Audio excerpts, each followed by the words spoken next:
of genetic data to address, so that's why the Genetics Institute affiliation. So I'm the Associate Director for the Genetics Institute for the College of Liberal Arts and Sciences. So I play in those worlds, and it works really well because I couldn't just stay in one world and do what I want.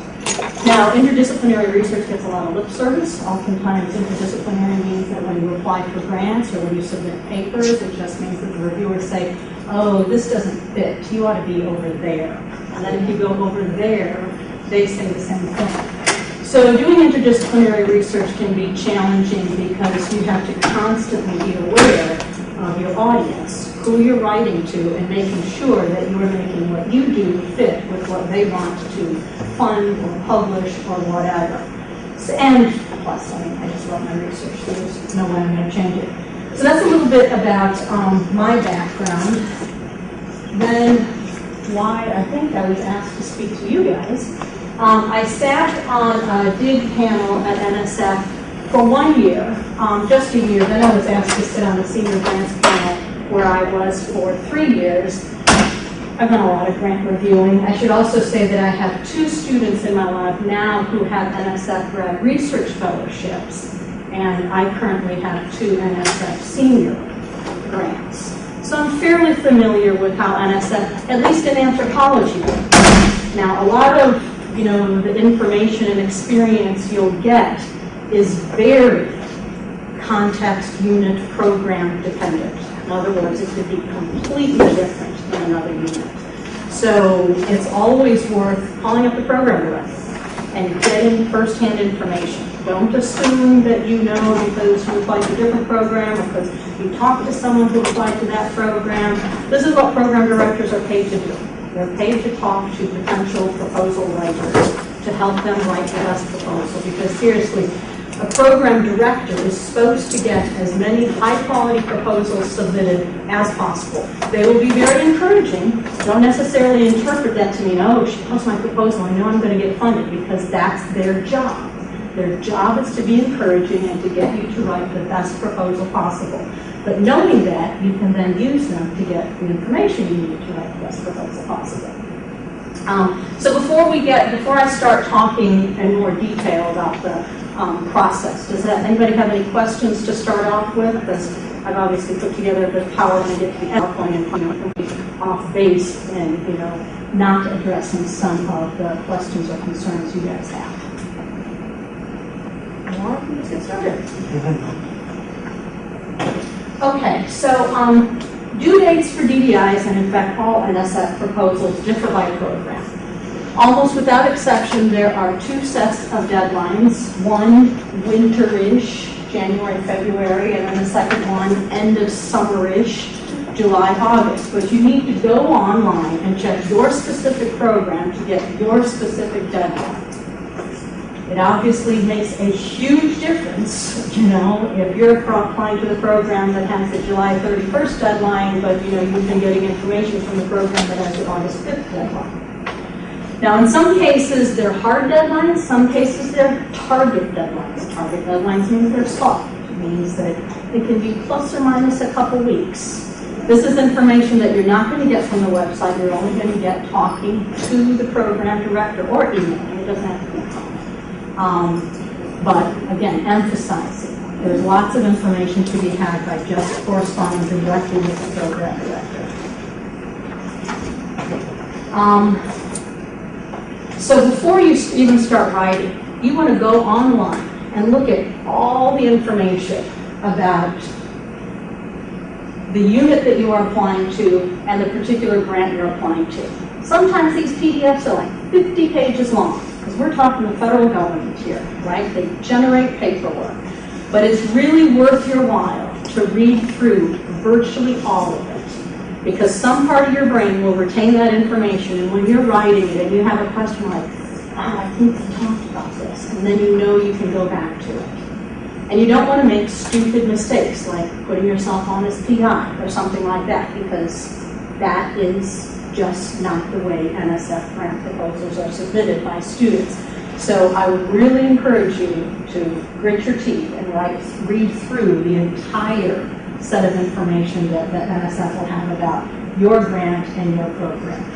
All right, so there's a submission process. All federal grants are awarded to a university. So when I said I've got 2 NSF grants, in theory, UF has 2 NSF grants that I use. Students, you cannot be principal investigator on a grant proposal. You have to put your mentor, your committee chair, your lab PI, whatever, as PI on the grant proposal, and you are then co-PI. This is just the way it works. The idea is that only a professor, a PhD, tenure track professor can submit federally funded grant proposals. But the reality is that you are indeed going to write it, and you're going to logistically submit it also. I mean, it will be a collaboration with your PI, but that's still the reality. The advisor is the PI, you are the co-PI. Then the department college, so both the department chair and some college level dean has to approve all aspects of the proposal, both the written part and the budget part.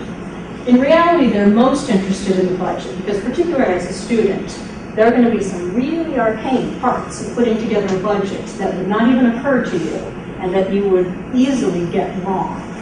So you absolutely have to get the department and college signature before you can submit something. And if you make any changes in your budget, again, you've got to get departmental approval because, like I said, you might inadvertently screw something up, and it could end up invalidating the entire grant. I've never had that happen, but I've also never had a student not get department and college approval. And you also obviously have to give the department and college time to approve it. You can't say, I got to submit in 15 minutes, because they'll just say, so sorry. Because your grant proposal may be excruciatingly important to you, but it's just not the top priority to the college and department, particularly if you've waited till the last minute, because that's a bad example. What would you say would be a good amount of time if we're dealing with July, August, and in the summertime? What would be a good amount of time to? Okay, so excellent question, because there's also a bit of strategy to it. Like I said, they care most about the budget, so you can actually be fiddling till almost the last minute with the writing of it. But you want to get the budget, and I mean, to be honest, you don't have a ton of money to play with. It's probably pretty clear what your budget is going to be. So go ahead and do your budget and submit it weeks early, because now you're like golden, because you've got it submitted so far in advance that you've already, put your best foot forward. And they can approve it. And then if you have to fiddle with it, then you just email and say, I've moved this amount of money over here or whatever. But they've already gotten a look at it and have approved it. And so when you say I'm just doing this little change, most often they're going to be able to say immediately, oh, that's fine. So the way I do it, I always start working on my grant, so I can feel like I've got some momentum going. But then I'll do the budget just to hash it all out, and I'll send it to our admin in our office, so that she's got literally weeks to go over it, and then I'm back working on writing the proposal part. I'm curious, what exactly is the department looking for within the budget, especially if we're talking about social science or using anthropology research, where you don't have a lab, you don't have all those associated costs? All right, so I've got a budget slide. Let me wait till I So another thing you have to do, you have to get registered through FastLane. So who here has ever submitted a grant through FastLane? So you just have to contact the SR. They have to set you up with an account. All federal grants go through FastLane or through some, online system like this. So you may as well just, do it when you get back to your office this afternoon, right? There's no harm in having a FastLane account that you don't use for a year or something, and then you just know you're good to go.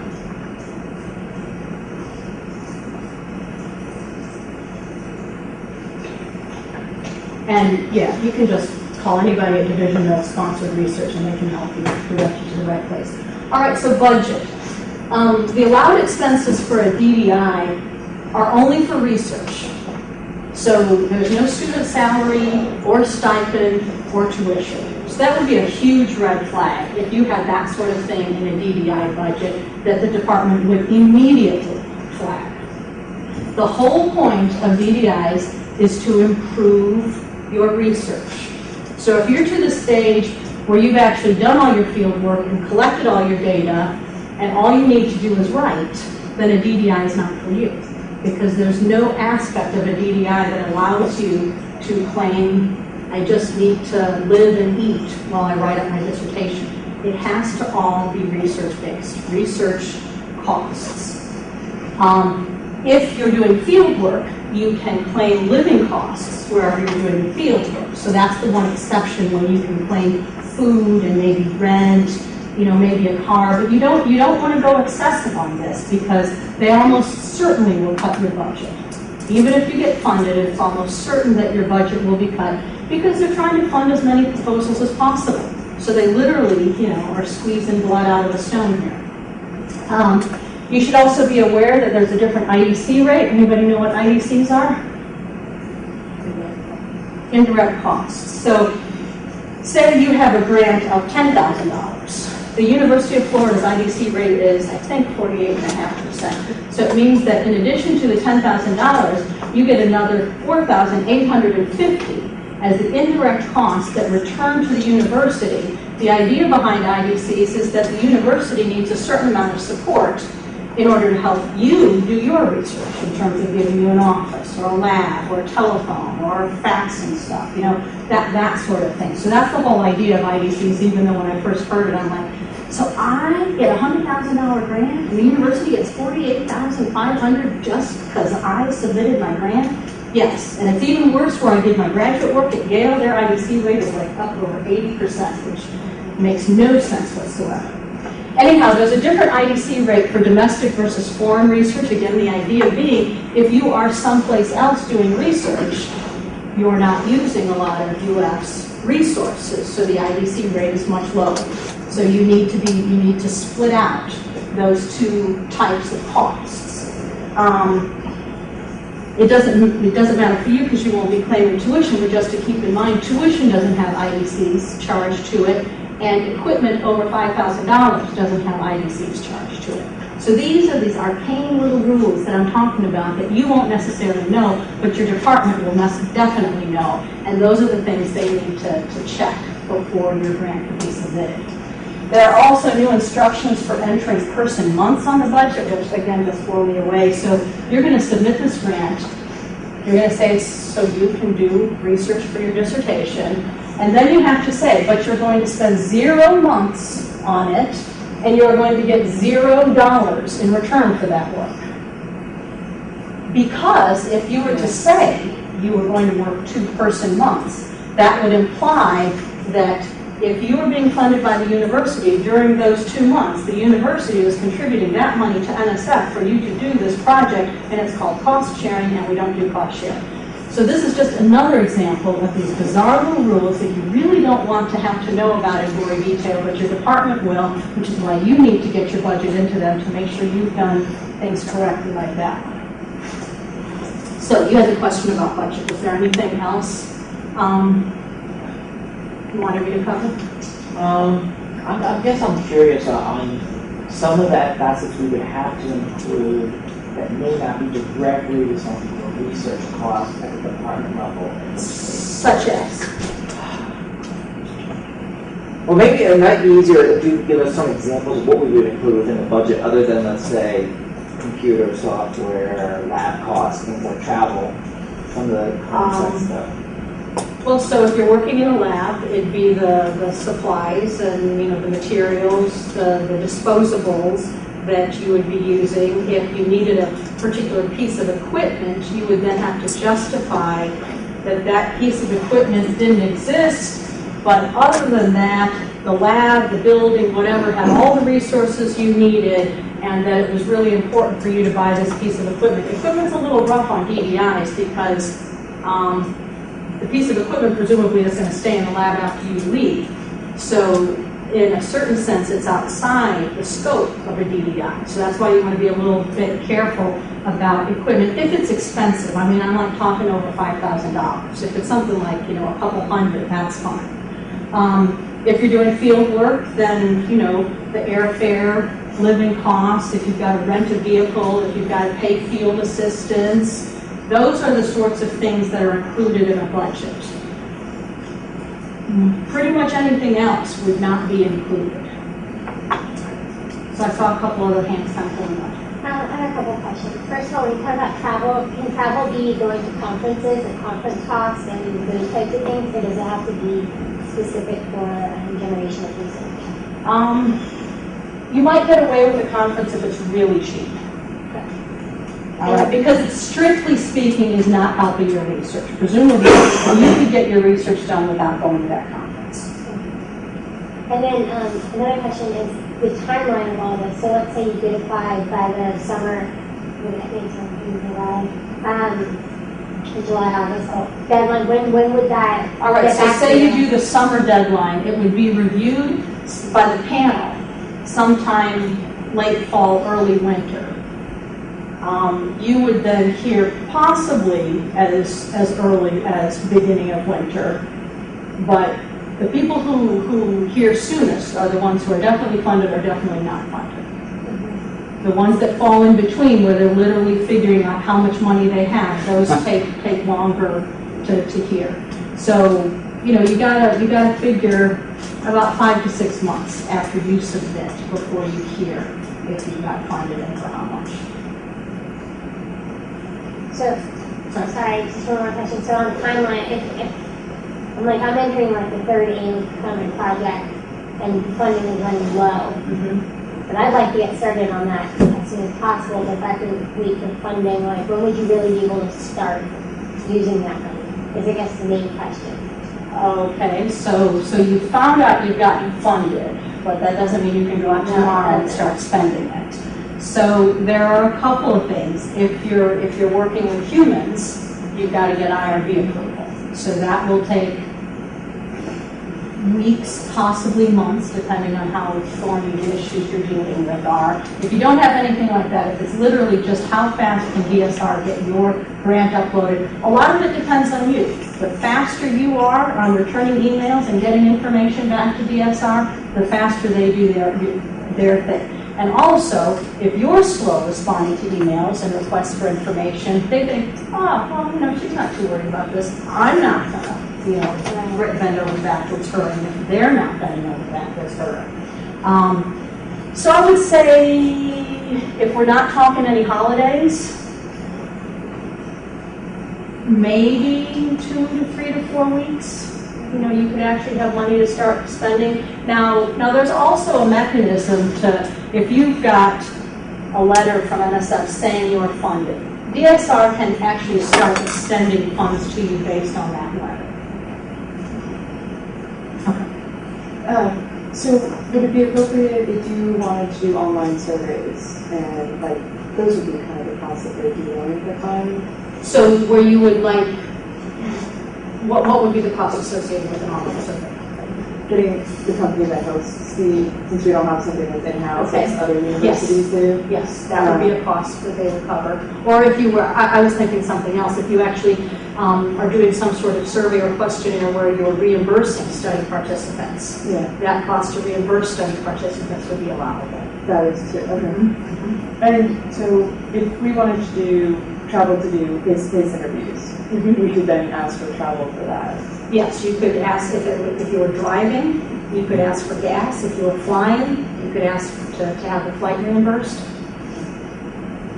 Back to the FastLane account, if you're the co-PI, do you still need your own account? If essentially it's gone through the PI? Yeah, because everyone who's listed on a grant has to have a FastLane account. Okay. So for estimating living expenses abroad, because it's a federal grant, there are of course guidelines, right? But they're usually massively overstated. Yeah. So what's a sort of good guideline? How we should realistic living cost or something somewhere in between? Yeah, reviewers and panel members don't usually comment too much on budget unless you've really gone excessive. What I try to do is just be realistic. If I know I can live in Yemen on $25 a day, I'm going to put $25 a day, because that's what it shows that you know your field site and that you're not trying to get more money than you should, and what are you getting it for? Well, maybe there's something else you're going to be doing that isn't in the grant. You just don't want to get reviewers and panel members thinking like that. Just ask for what you know it will cost to live. as cheaply as possible because you're grad students, so you're not used to staying, you know, in 5-star hotels in, developing countries. Finding transcribers? Yes, that sort of work could be compensated for. Any other questions? Is it a max amount that they may fund for, let's say, participant compensation? No, but if you're compensating at a level that you think is higher than normal, you need to explain why. Like for instance, when this is senior grants, but the same rationale in terms of your budget justification works. I generally ask for a large amount for postdocs because I say even though I'm in an anthro department and I'm applying to NSF Phys Anthro, the reality is that in doing genetics research, I'm going to be competing with the College of Medicine for students and potential postdocs, so I have to have a comparable salary. So then they're like, oh, okay, that makes sense. So long as you can justify it, it ought to be fine. Can you give money for publications like booklets that you develop based on your research with local people? Oh, I did that. so Steph, when you go back to the community to sort of inform everybody, yeah, that would be fine.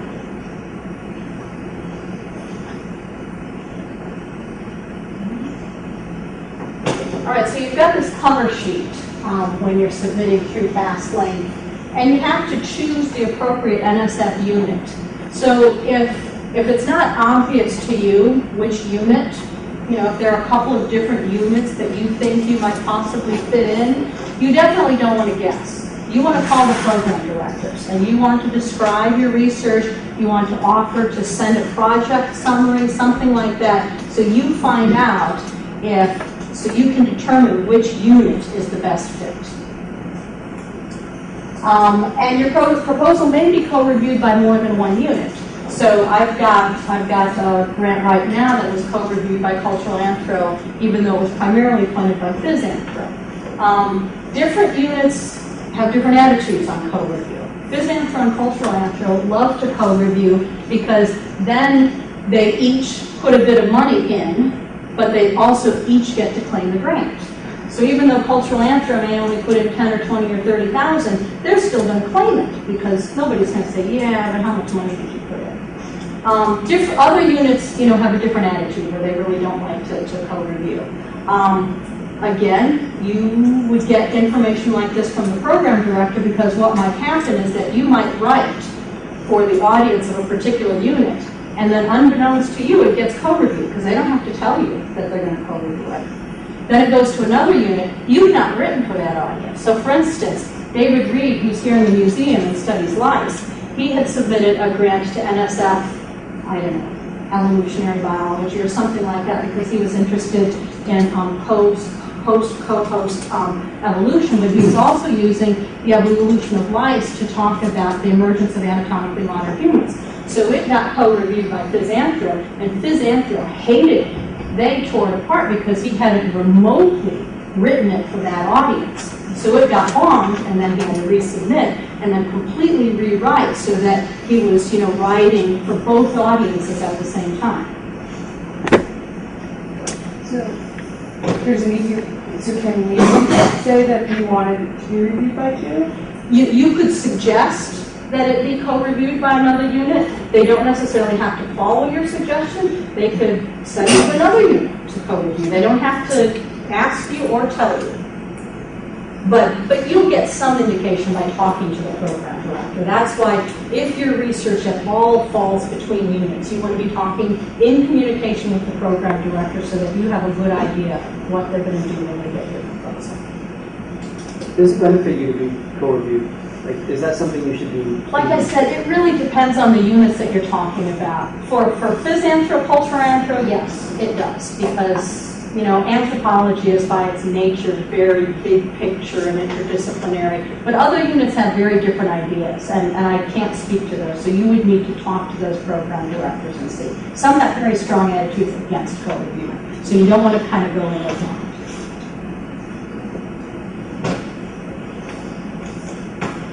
All right, so there's a project summary, which is kind of like an abstract if you want to compare it to a paper. And you have to have separate sections entitled Intellectual Merit and Broader Impacts. NSF started this, I don't know, 6, 7, 8 years ago, and lots of times people didn't follow it. Now I think pretty much everybody follows it, but they mean that you have a section entitled Intellectual Merit, and then you have the intellectual merit following the heading, and then you have a section titled Broader Impacts, and then you have a section following that title. They don't mean just talk about intellectual merit. Title the section Intellectual Merit. Now, what actually goes into those sections? So intellectual merit. The main idea behind intellectual merit is the importance of your research for advancing knowledge within your field. You need to think outside your immediate research, but still within your field. Because when we get to broader impact, then that's more the impact of your research outside your field. All right, so that's one way to sort of discriminate between intellectual merit and broader impact. So intellectual merit, you're talking not just about, so what you don't want to do is just talk about how important your project is. You want to talk about how important your project is within your field, how it's going to help other projects within your field. It's kind of obvious that the money will help your field, your project. What you want to explain is how doing your project, getting this money, will help other projects, other ideas, other research, advanced research in general within your field. You want to talk about the unique qualifications of yourself, the lab you're working in, the department you're at, the university you're at. The reviewers are really looking to see that you have the necessary expertise and ideas and everything, and you're in a setting that is going to allow you to do what you're proposing.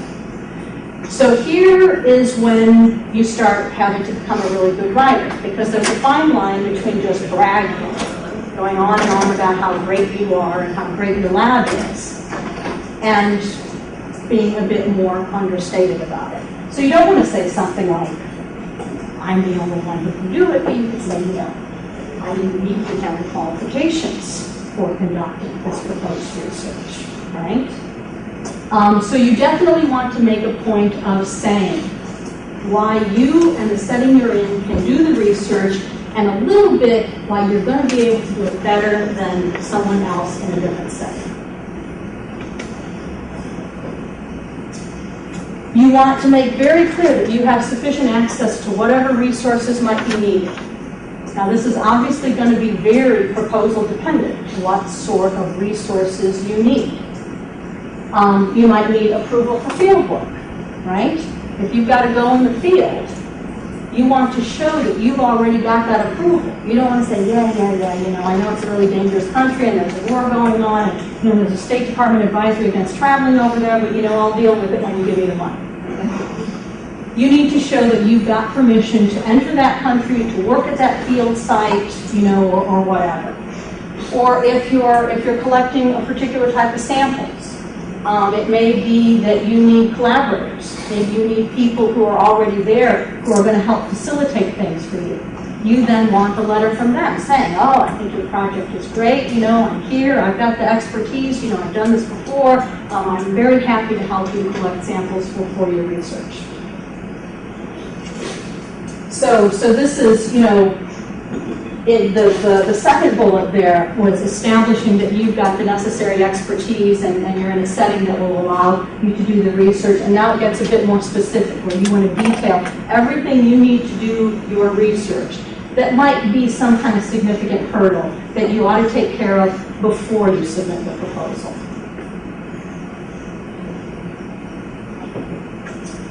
How well conceived and organized is the proposal? So this really gets to the research design aspect and then the writing of it. You can't spend too much time thinking about the research design and then conveying it to your audience.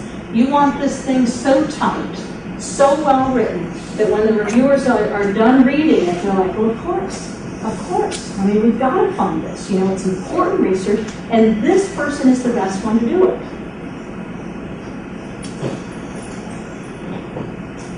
All right, how creative, original, transformative is the research. So a couple years ago, NSF really got on this transformative thing. Good God, it was such a pain. So we always had to say, is this research potentially transformative? Or actually, the term used to be paradigm shifting. And I really had a problem with that, because I'm like, all right, think about the definition of the term paradigm shifting. If every proposal is paradigm shifting, that means every proposal we funded before that one was wrong. So they backed off on the paradigm shifting terminology, and now they say transformative. But if your research isn't transformative, don't bend yourself into pretzels trying to talk about how transformative it is. If it is potentially transformative, then by all means, go on and talk about it. But don't try to fix yourself into this transformative, hole, if that's really not what the strength of your proposal is. Talk about the strength of your proposal. If it builds on previous research but just isn't transformative, then say how important the previous research was and how you're going to add significantly to it. Now, the death knell word in that sort of case is derivative. You never want your work to be merely derivative, just derived from something someone did before, and you're just going to do a little bit more. So there is a fine line. I mean, you have to say how important your research is, not just for you and your project and your degree, but what it's going to do to help advance other research within the field. Any questions on intellectual merit? All right, so broader impacts. A lot of people, and students I think in particular, have trouble with broader impacts. So these bullets that I'm going to bring out here are exactly as listed on NSF's website. And then the little internal, the yellow colored bullets are my additions or interpretations. So NSF says, how does the proposal or proposed findings advance teaching, training, and learning? You can't say, I'm going to get a PhD. That's obvious. It needs to be something more than educating one graduate student. All right, so you may think that you getting your PhD and getting money to do the research ought to be enough, but it's not. I mean, you've got to start thinking outside your research, your degree. The whole point of broader impacts is really for you to broaden your vision of your research, of the impact of your research within your field and in other fields, and that's how I view, the advantage of thinking about broader impacts. So it depends on the setting you're in. Is it possible to include an undergrad in your research? I mean, that's awesome. I mean, now you've got that bullet covered. If you just say you're going to help train an undergrad in some of these techniques you use. It's not like you have to have the undergrad with you 24/7.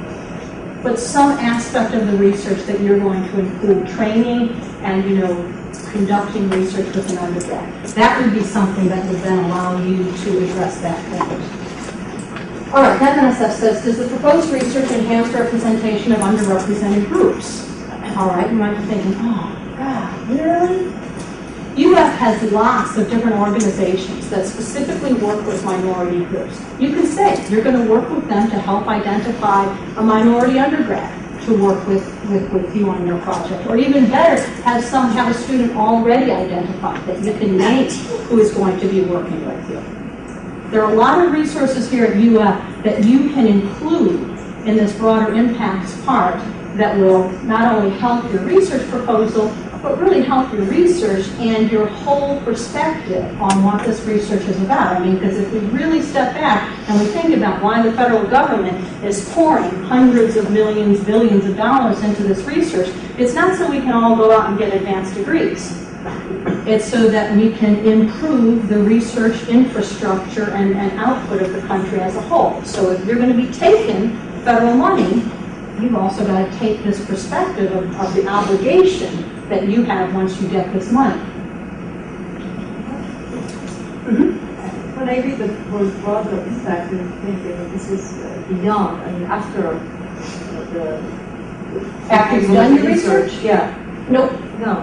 Nope. Because once you're done, you've missed a lot of opportunities.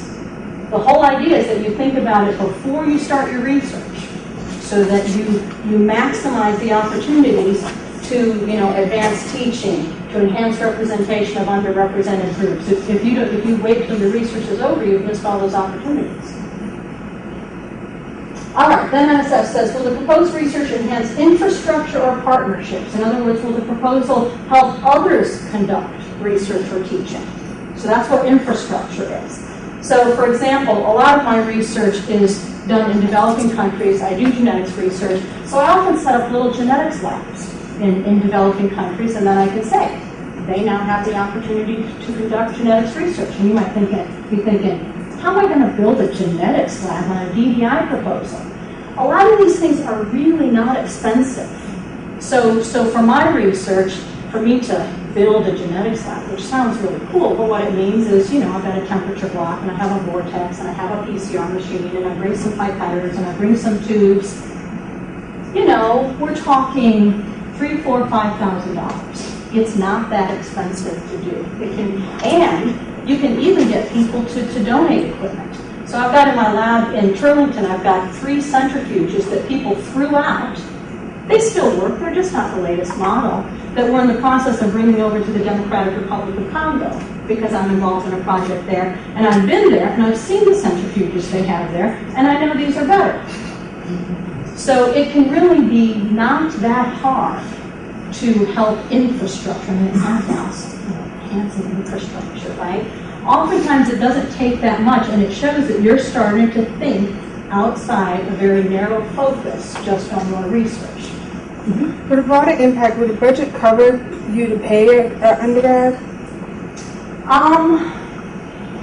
Only if you absolutely needed that undergrad. If the undergrad was involved just so you could address these points, probably not. But if you needed a body to do some work, say you needed, I don't know, just some transcribing of videotapes done, then it would.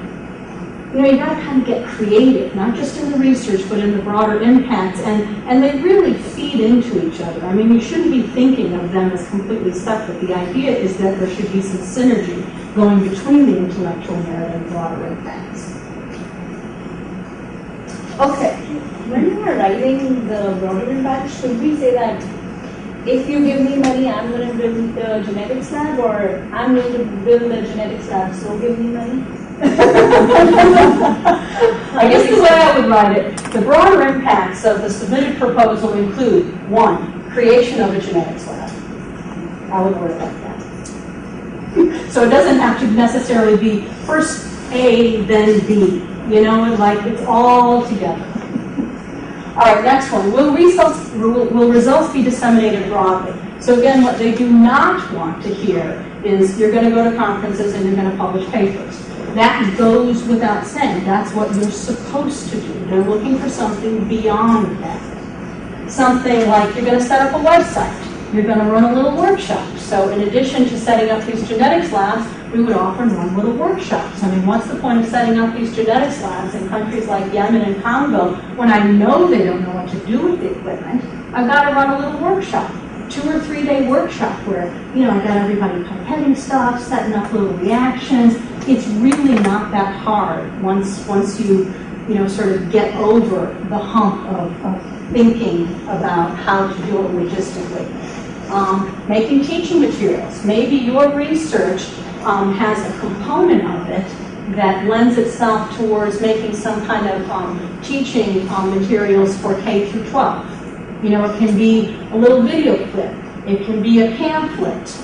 It's much better if you've actually talked to a public school teacher and asked what they might need, because then you can say you're developing these materials in collaboration with the teacher and in response to a stated need by that teacher that will then incorporate some of your research and bring it, straight to the students. again, this isn't that hard. I mean, particularly if you've got kids going to school, it's not that hard. And then just talking to a teacher, if your research is more scientific, go talk to a biology teacher in a middle school and say, you know, you're doing this research. Is there anything that you could generate, even from a little pamphlet or a website, or, you know, run a little experiment, just something like that.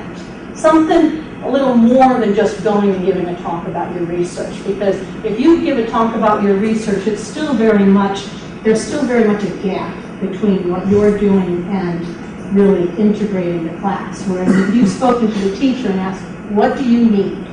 What could I make that you would actually use in your class even once I'm gone? That's a lot more compelling. When you talk about dissemination, if you do your work in a foreign country, you talk about dissemination in this country and here, for example? Or Any kind of dissemination past just the standard, I'm going to go to a conference and I'm going to publish a paper.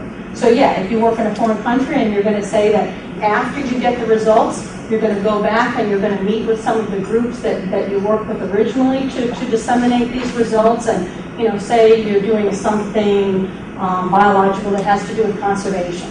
So you're going to help, you know, increase awareness in the country about conservation of, you know, maybe the particular animal you're studying or something like that. Yes, that's great. and this information is going in the data management plan as well?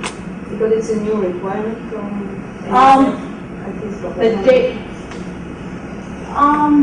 It kind of depends. I would probably not put it in data management. Data management or data access is pretty much really focused on how available are your data going to be. Well, I mean, I see what you're saying about dissemination, but dissemination is usually results, conclusions, interpretations. Unless, of course, I mean, there's value to making your raw data available to the country in which you worked.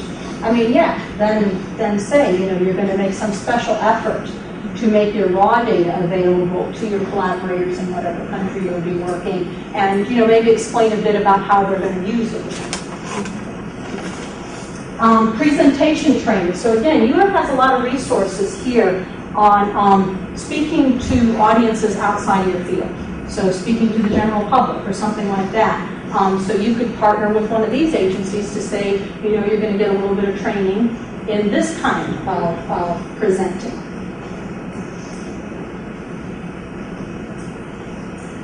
What are the benefits of research to society, and what are the benefits of your research to other scientific fields, so outside your scientific field?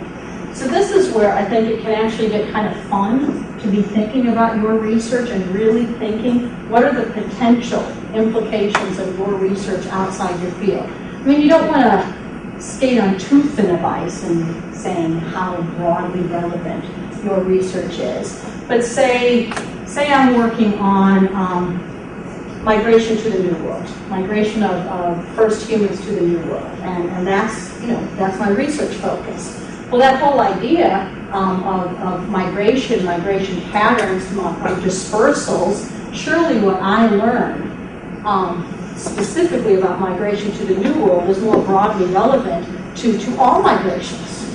You know, so that's the sort of thing, that's the sort of connection you want to make between your research and then why it's going to be so much more interesting to people other than just people who are interested in colonization of the New World.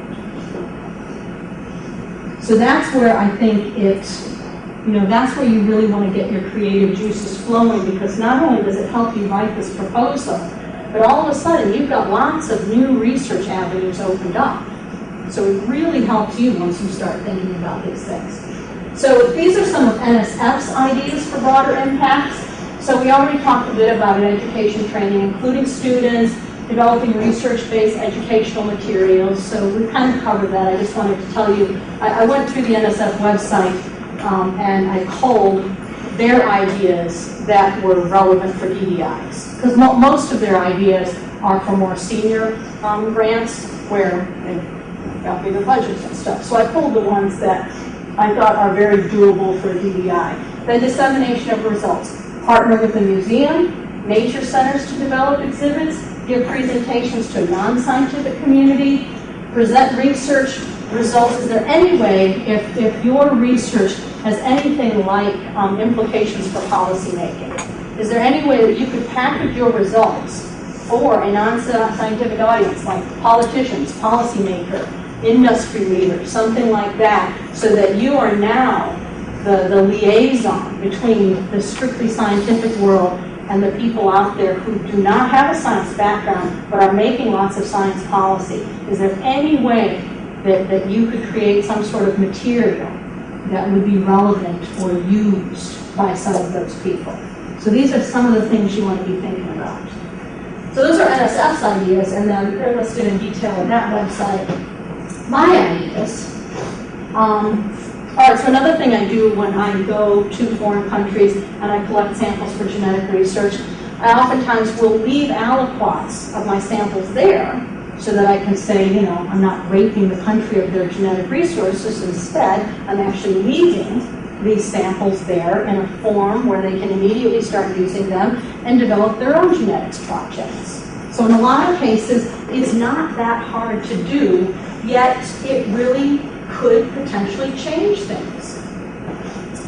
Donation of equipment to build labs. Like I said, the centrifuges, when I went to Yemen, I brought a PCR machine, and it was an old PCR machine from my old NIH lab. I spent nothing for it. They even shipped it to me. So a lot of these things don't even have to be expensive. Like I said, partnering with organizations here at UF to either help disseminate results or to work on presenting results. So our College of Journalism and Communications does a lot of that.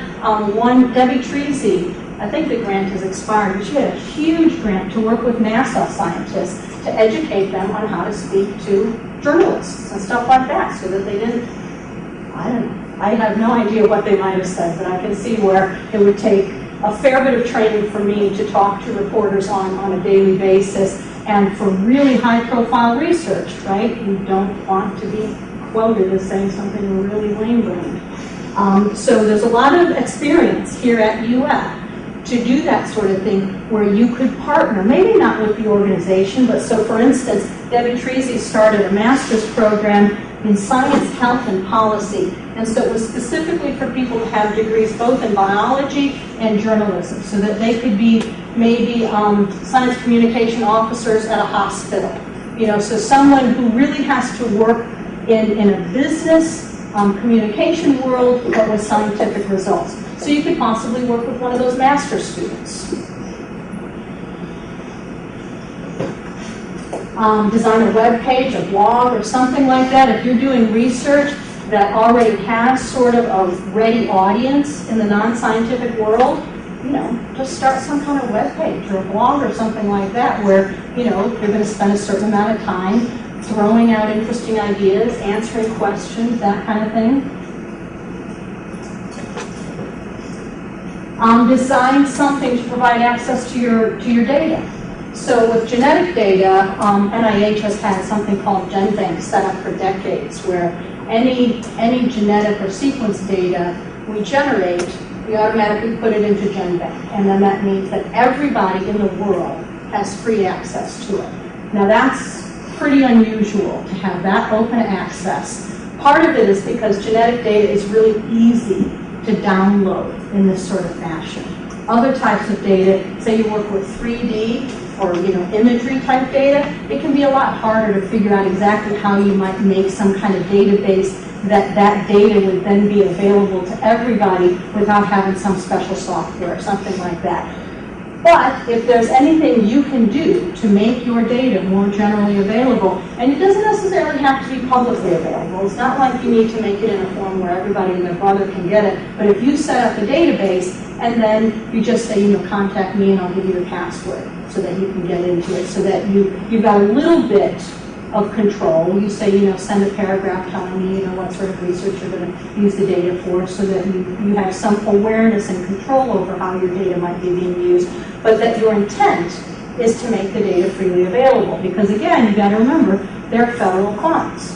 The idea behind federal funds is to provide information that is freely available for everyone. So it's very hard, if you've got an NSF grant, for you to say, no, these data are mine. They are just for me. You may have collected them, but as long as you use federal funding to collect it, they are not, in fact, just your data.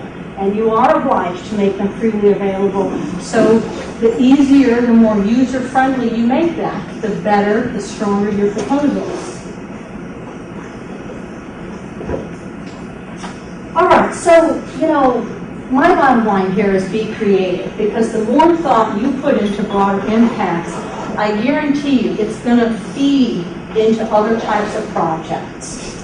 You'll have someone contact you about using your data, and then a couple years down the line, some kind of collaboration, results from that initial contact. I can't emphasize too strongly that open communication and open availability of data will really help you in the long run, even though you think that you'll somehow get scooped, or you fought so hard for your data, you don't want to give it to somebody else. You write your paper on it. You write a paper that takes full advantage of the data, and then throw it out there to see who else can use it. From my perspective, particularly with genetic data, we try to make our data as user-friendly as possible, because I want as many people as possible using it, so that they're then going to cite the papers that we first published the data in. I mean, it's my fault if I don't, squeeze every last result out of my data and someone can then scoop me after I make the data available. I mean, it's not their fault for taking it. It's my fault for not having seen that application of the data in the first place. So how many of these ideas do you propose? Obviously, you don't want to, hire an undergraduate minority kid to design a website, that's presented only in the pop. I would say one or two. Okay. Because some of them just aren't going to be easy to incorporate in your project. So I'm not listing all of these with any intention of you doing all of them. But some of them, hopefully, you're going to look at and say, oh, I could do that. And then others, you're going to say, oh my God, that'd be such a pain. So like one or two. I mean, because it's a small grant, it's just a student, it's a small budget. Obviously, there's not a huge expectation, but that what they don't want to see is, I'm going to get a degree, I'm going to go to a conference, and I'm going to write a paper. And another thing, sometimes you propose these great ideas, but they don't always happen. Usually something else comes about. Right. How important is it? I mean, I know when you propose scientific results, you need to actually do those gains.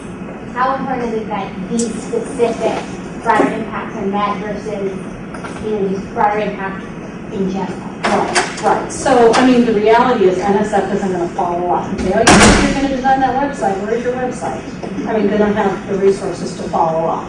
But, I mean, my idea is that once you start putting the energy and time and creativity into developing these ideas, like you say, you might not do exactly that, but you'll do something else, and it will come about because not only did you get the grant, but you were thinking about different ways to do outreach and stuff. This may be a question we should have asked, at the very beginning, but does NSF, is every dissertation improvement grant available through NSF all science, only science-based? I mean, you're mentioning cultural anthropology. Are there some that are more historian kind of based or culturally based? I mean, there's certainly cultural answer. There's linguistics. I don't think there's anything that would be straight history. Okay. I mean, I think that would be more social sciences, humanities, a different type of grant. Okay, which is where we're going to, but I was just curious if it was worth digging into the information to see. You'd have to start looking through the different units, start calling program directors. This is my research. Do you know of anything at NSF that would fund something like this?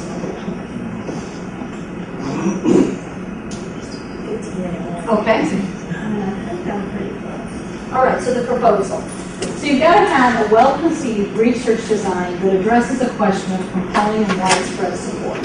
So the biggest mistake of students is thinking that the importance and significance of your research is obvious. All right, because what that shows isn't how important and significant your research is. It shows that you really have not looked outside your research project at all. You need to set the context. You need to talk a little bit of the history of the field, what's been done before, how you fit into that, and why it's an important project to be done.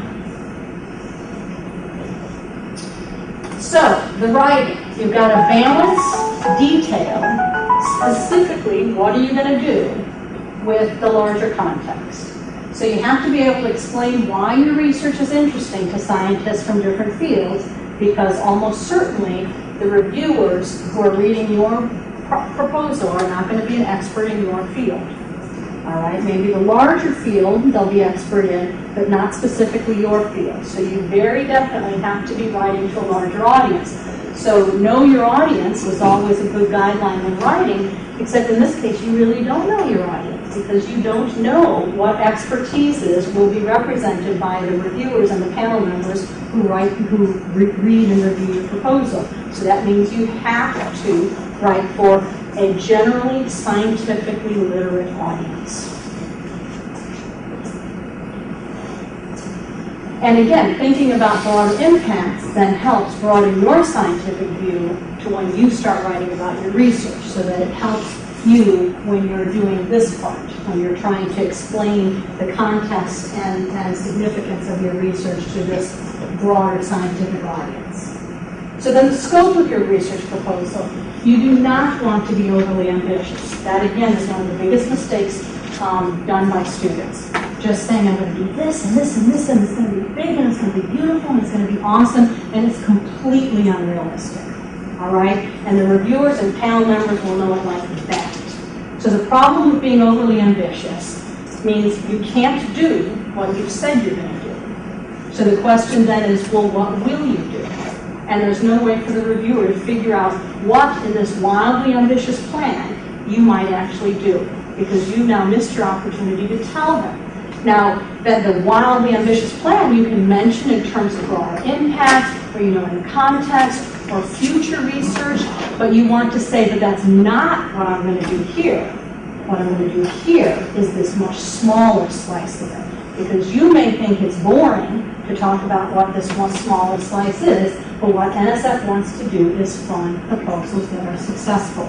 It may sound kind of obvious, but if your proposal is so overly ambitious that it's not possible to be done, then by definition, it will not be successful. And NSF is a federal agency, it's conservative, they don't want to fund, particularly for a relatively inexpensive DDI, something so out there that it's got a huge risk associated with it, because you need to get a PhD out of this. So it has to be imminently doable.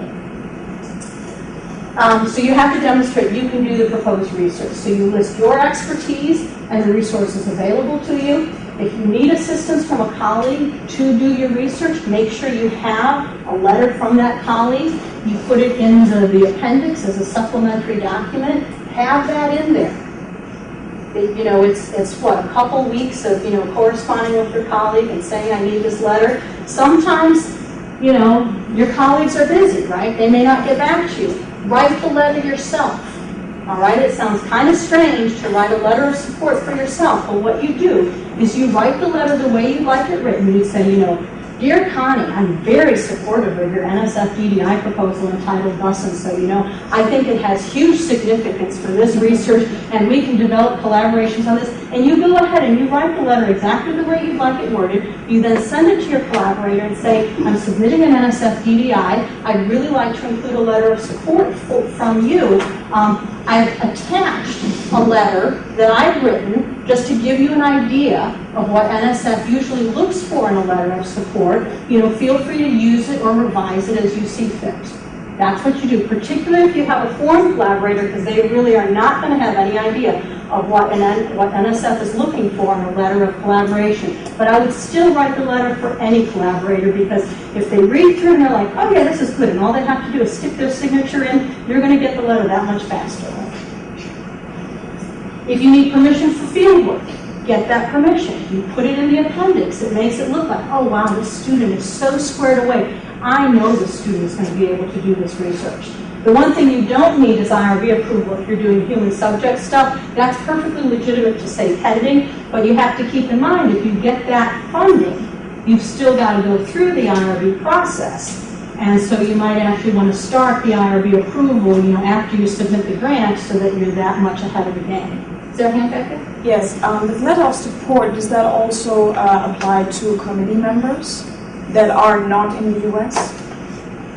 If they're going to be hands-on in your research, if you need them to do something for you to conduct your research, it's not just generally you know, I sit on so-and-so's committee and I think, you know, they're great and they're doing good research. No, it's very much, if you need someone to help you collect samples somewhere, or someone who's going to facilitate some sort of communication that is very specifically needed for your research.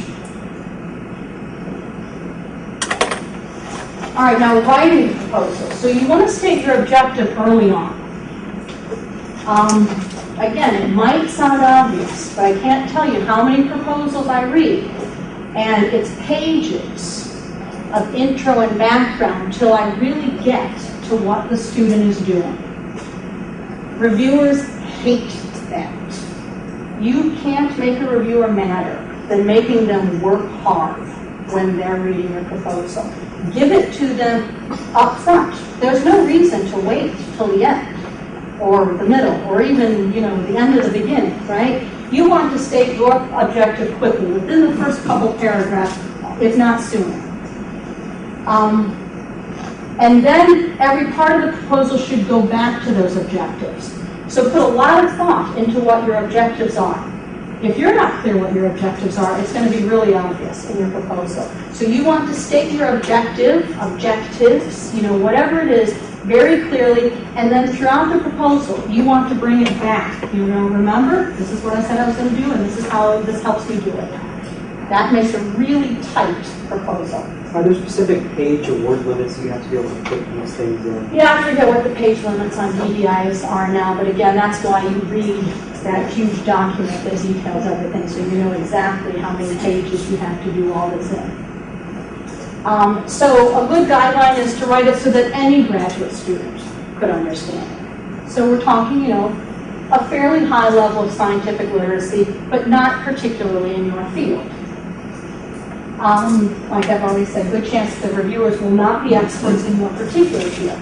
Make your proposal easy to understand. Don't make it so dense, thinking that that is somehow going to make you look really intelligent, because, you know, you can write this really dense, hard to understand stuff, because it'll just make the reviewer mad because you're making them work too hard, and it doesn't impress anybody. If you can write a proposal about really complicated stuff that's easy to understand, now that is impressive. All right, so some units really like you to detail out different hypotheses. Some it doesn't matter. If you do it, if you say, I'm going to test the following 3 hypotheses, make sure you word them as hypotheses. Don't word them as questions. If you're going to say, I'm testing these hypotheses, make sure you know what a hypothesis is and what the wording of a hypothesis is. Sometimes I've written ones where it just doesn't work to word as a hypothesis. So I said, I'm going to test these questions. All right, so just be accurate in your terminology. If you do include specific hypotheses or questions, then also include alternate perspectives, alternate hypotheses, potential pitfalls. You know, so if I say, you know, I'm looking at how cultural data, the inclusion of cultural data might influence the association between genetic data and a particular phenotype, all right? Then I also want to say, well, what if I don't see any effect of cultural data? What might that mean? And what are the potential pitfalls? Are there circumstances under which there might be an influence of cultural data, but I wouldn't see it because there's some flaw in my research design? It's not a weakness at all to point that out. Oftentimes, the reviewers will already have seen it. So if you don't mention it, they're going to say, oh my God, she has no idea that this thing is going to fall apart on this issue. So you definitely want to point out any potential weaknesses. You can word it nicely so that it doesn't sound too weak, and then say how you're going to overcome it, how you'll deal with it. A question about the research questions. I find myself with grant writing to be able to state the objective pretty explicitly, but then when I go on to talk about my research questions, it turns into question after question, and then it brings in this question. Is there like a strict number, like a limitation on how many research questions you should be? Right. You don't want it to be everything but the kitchen sink. Right. So you definitely don't want to go on and on. You want it to be tight. The way for it to be tight is if you've got, say you've got 12 questions, pick the best 3. You know, don't list every question that your research is going to address. Pick the most compelling, the ones that you can defend most easily, and focus on those. Okay, you also need to find some objectivity to review your proposal, all right? So you might want to take several days off, sometimes putting myself in reviewer mode myself. You know, I find I can be a lot more critical of my own research if I think, oh, this is a submission to MBE that I've been asked to review. I mean, you got to think of little mind tricks, or have a roommate read it, something like that. Don't be redundant. Think about the writing and the organization as you're writing. If you find yourself repeating something, if it seems like the organization just isn't working, throw it out and start over. If the organization is fundamentally wrong, there's no amount of tweaking that's going to make it right, and it's really going to show in the final product. So you definitely need to be willing to just throw everything out and start over. Be honest with yourself. This isn't going where I wanted it to. This really isn't as good as I wanted it to be, and I'm going to start over. Even though I've been working on it 2 or 3 weeks, even though I don't have time, that's what I'm going to do, because that's what I need to do. All right, you don't want to be negative when you're talking about the history of stuff. Don't say stuff like, no one has done. People continue to ignore. No one has thought of, because almost inevitably you might get one of those people that you're accusing of never having thought of something reviewing your proposal. Never say stuff like that. You don't have to tear somebody down. Instead, you want to, stand on their shoulders to be taller, all right? So you can point out shortcomings of previous research. In fact, you have to sort of, find a little gap, but don't say there's a gap in the research, because even if you're not pointing a finger at someone, you still might have a reviewer who really doesn't think there is a particular gap. So you have to be really careful with your writing here. Think about the words. I was just going over a student's proposal where she was talking about previous methods that had been inconsistent. And I'm like, no, even that is slightly negative. Let's just say they were different. I'm just curious, a lot of times when we'll design research, we'll design it with a gap. And things like, for instance, with my particular dissertation, my whole first component is an update, basically, of research that happened 10 years ago, and no one has addressed it in a 10-year period, and we really just don't know where the subject is at now. Okay. So I can find myself falling into this trap because of that, especially since that is a major significance in my research. What would be the best way to address that without being negative? Right, and with something like that, because another comment could be, well, if nobody's done anything for 10 years, maybe it's because it's not that interesting, right? I mean, so you need to be ready for that sort of perspective. So I would not say nobody's done anything for 10 years, because that raises too many red flags. Maybe you could say technology now allows us to address this question. I mean, something like that, right? I mean, you've got to spin everything positive. It's a huge, mind shift to get into that, because in some ways it's so easy to be critical and just bash on all these papers and how you're going to do so much better. And that is the worst mindset to be in when you're writing a proposal, because when people review it, you want them to have a really positive, go-to feeling. You don't want, I mean, it just doesn't work to get a good review. So, almost out of time to verify. All right, what you do want to do before you submit it, you want to get input. All right, as painful as it is, try to think about finishing it a month ahead of time. I know you're thinking, oh, that's crazy, there's no way I can do it, that's just not possible. But then you just wait an extra 6 months because it gets rejected the first time, and then you have to revise and resubmit. I cannot overstate the importance of doing this. Send a near final copy, not a rough draft, to other experts in the field. People you don't know, people who don't know you from Adam. It's got to be a final copy. Don't send them a rough draft. Don't send them stuff with spelling and grammatical errors, and don't, in the email, list a bunch of reasons why it's not quite as good as you'd like it to be. No, it's got to be ready to submit, because that's showing them respect for what you're going to do with their comments. So you obviously want your PI and collaborators or committee members to be reading, but what I'm talking about is other experts in your field.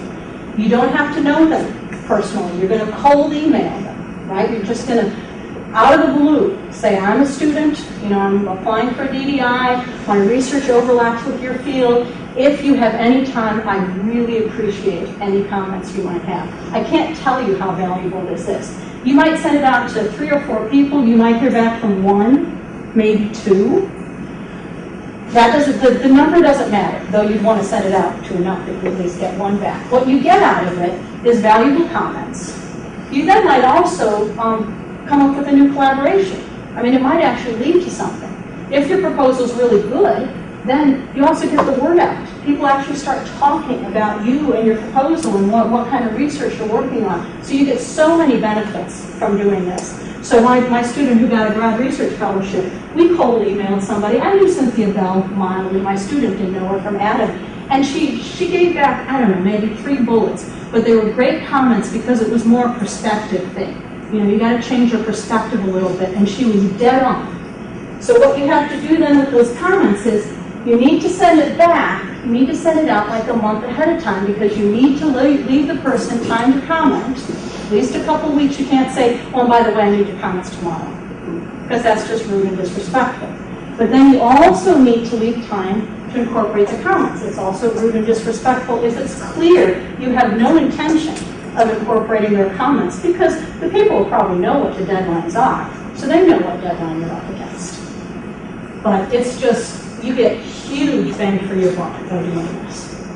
So I think I'm almost done. So should I stop talking even though I've got more slides? I mean, I don't think they have to rush off to the next. What's scheduled next? Break. Break? Oh, okay. All right. So I guess if you guys want to leave, you can leave, but I'll keep talking. I've got, I think, maybe 2 or 3 more slides. It's about the review process, maybe. All right. So the way reviews work. So some DDI panels will solicit external reviews, and then they'll look at those reviews and then also review within the panel. Some panels are smaller and just actually do all their reviewing within the panel, so there are no external reviewers. The larger panels, say 15 members, may get 100, 150 proposals, so they've got a lot of proposals to go through very quickly.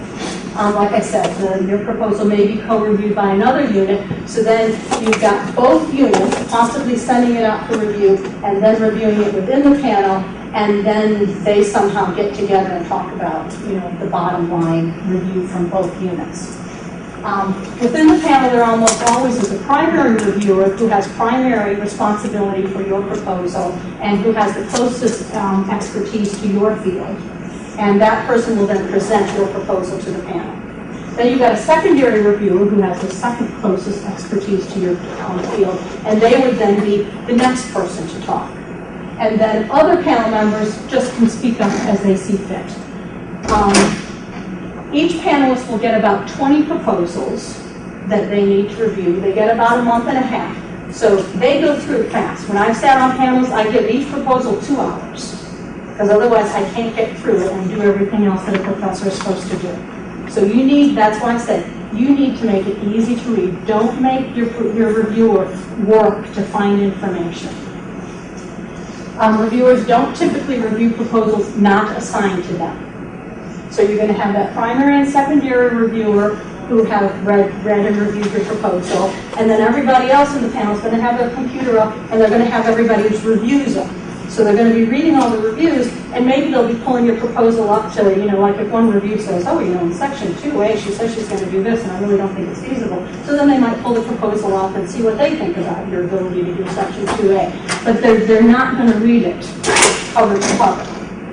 Not all proposals are discussed at panel. So some of them just get triaged out. They're not even discussed. Because the reviewers and the panel members will give excellent, very good, good, fair, and poor. So you typically need at least 2 excellents and a very good to get funded. If you've just got fairs and poors and goods, you're just going to be triaged out. You aren't even going to be discussed in the panel. So what you will get as a proposal writer is you'll get the external reviews, because all of the proposals are sent out for external review, but then you won't get any panel member reviews and you won't get a panel summary. So, will they let you know if you didn't even make it to panel? Or it's just... Some units say, if you don't have a panel summary, you didn't make it to panel. And sometimes they'll be told that, sometimes you won't. Right, sometimes you'll be explicitly told that, sometimes it's just obvious because there's no panel. So you get the reviewers' grades, the excellent, very good. You also get it from the reviewers, and then you get a panel summary. So like I say, if there's no panel summary, then you know there are no panel member reviews, and it didn't go to panel, and it wasn't discussed there. Then the way the panel judges the proposals is must fund, should fund, fund if possible, revise and resubmit, and decline, or some version of those. The panel then ranks them all. So they don't just have 10 must funds, but they take the 10 must funds and rank them 1 to 10. And then they'll take the should funds and rank them. For revise and resubmit and decline, they don't bother ranking them. So the ones at the top they rank them until they think they're so far past what they're going to be able to fund, and then they stop ranking them. Because the way they fund them is they just fund, they fund proposals until they run out of money. Now that's when the budget comes into play. So it might be, yeah, let's fund one, that looks great, budget is fine. Then number 2, yeah, looks great, but wow, that's a really big budget. How could we ask them to cut it? Now this isn't so much true with you guys since your budgets are all going to be in the same ballpark, but they might just say, we're going to ask everybody to cut 1,000 or 2 because that means we can fund 2 more proposals. So like I said, there's never enough money to fund all of them. So it was particularly frustrating when I was on the DDI panel because I said, there are so many good proposals here. And what we're doing is we're saying we're only funding the really, really, really, really excellent ones, and we're not funding the ones that are merely really, really, really excellent. I mean, that's what it felt like at some times because there was absolutely no way to say that this proposal is clearly deserving of being funded and this one isn't. But if that's where the money ran out, that's what happened. So what will happen is that if there's even one thing that's majorly wrong with your grant, it'll get thrown into revise and resubmit. Because they're looking for ways to cut down the number that they have to rank to fund. And if there's something majorly wrong with yours, and I'm not saying that you couldn't easily address it. Maybe you just forgot to. Maybe you got the simplest answer. Oh yeah, I can easily take care of that. I thought it was obvious. But it wasn't obvious to the panel. They throw it in revise and resubmit because they want to get a second chance to look at it once that question has been clearly answered. So they will never give you the benefit of the doubt because they know they don't have enough money to fund everything. So long as there are proposals that the panel doesn't have any questions about, why would they fund yours if they've got a question about it and say, oh, I'm sure that, he was just busy and didn't have time to address this. No, it will get thrown into revise and resubmit. And the panel usually looks favorably at resubmitted proposals if you have very meticulously addressed the concerns brought up by the reviewers before.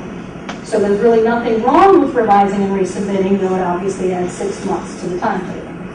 If you already submitted and they gave you feedback, you have to include a new section in your proposal and you resubmit and say, I take into account what you told me. Where do you put this new information? You put it up front and center. This is a resubmission of the DDI submitted in this cycle, and you don't get more pages for doing this. So you have to do it very concisely. So what you want to do is say, in general, I've made the following 5 changes, and this is the way they address reviewer comments. So number 1, 2 reviewers had concerns about thus and so, and this is what I've done. Don't resubmit a decline. If you get a decline, don't say, oh, well, I'll just, revise it a little and submit it. No. Talk to the program director. Find out if there's any more that person can tell you than was in the panel summary, and find out if there is a way for you to resubmit, but don't turn around and decline without talking to the program